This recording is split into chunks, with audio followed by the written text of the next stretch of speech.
G'day YouTube, Brass Brad here, back with the grand finale, my 2015 metal detecting finds. And I'm pretty excited. I can just hear the headlines now.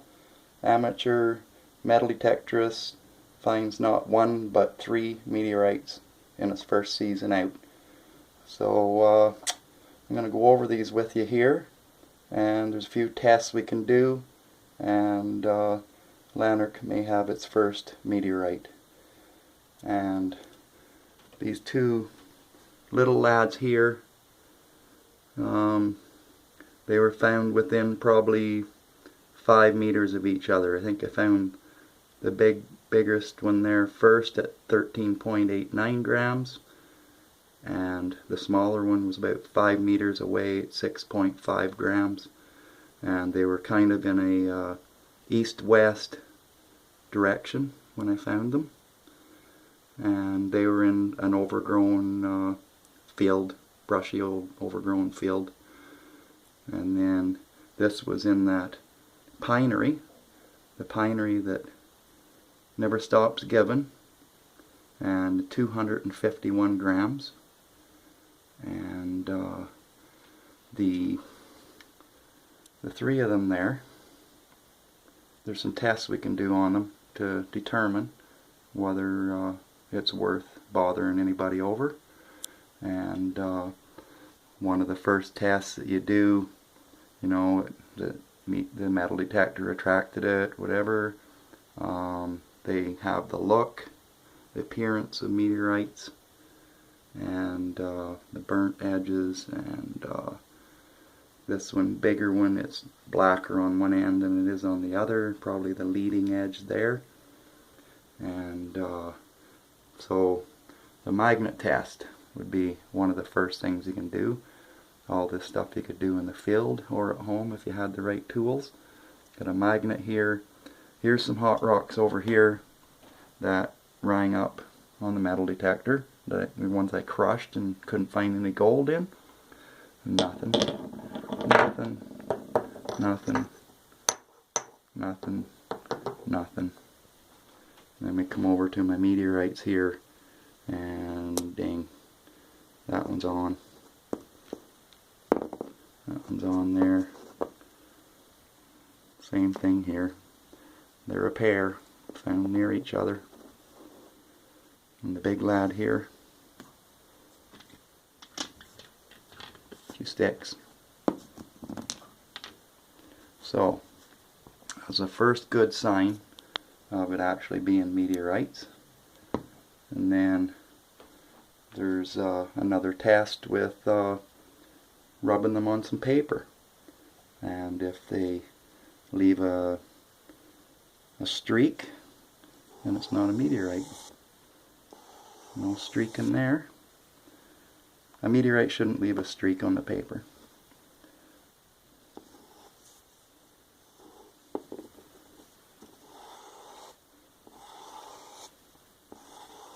No line there. Big one. We'll even use that darkest burnt leading edge there. Nothing.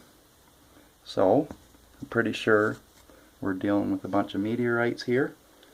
And, you know, as far as naming them and stuff, there's meteorology societies that will take these in. It has to be an established university or something, but they need specimens.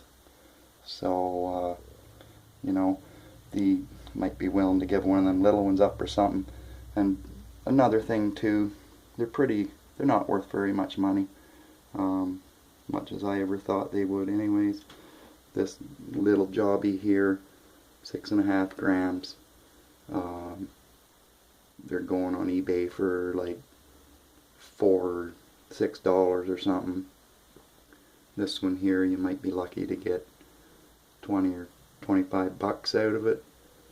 And this big lad here could be sliced up probably into 20 pieces or something, and maybe get, you know, 20 or 30 or $50 a piece if you're lucky. So not really worth it. Rather have them for a keepsake or donate in the museum or something than pretty much worthless in that sense as far as money wise. And I know that the Meteorological Society, you'd have to give them a specimen. So I don't know whether that means a whole specimen or a sliver off one for their testing and stuff to actually name a meteorite. So I've already done, there's another test, the grinding test, and I've ground this one down, and it's got about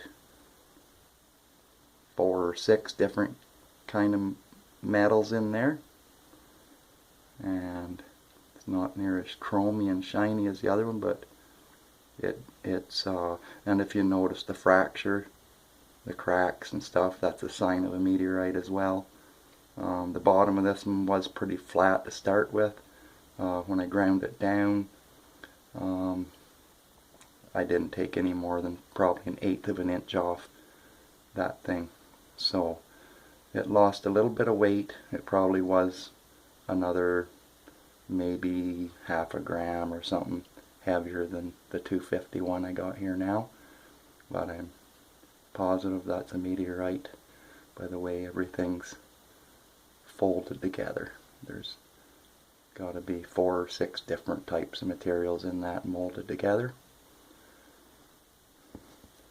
A little one here, little one I didn't touch.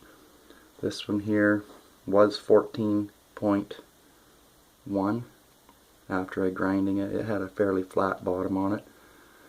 13.89 after grinding, polishing a wee bit, and it does, if we can get it to focus, it does have a little woven pattern in there.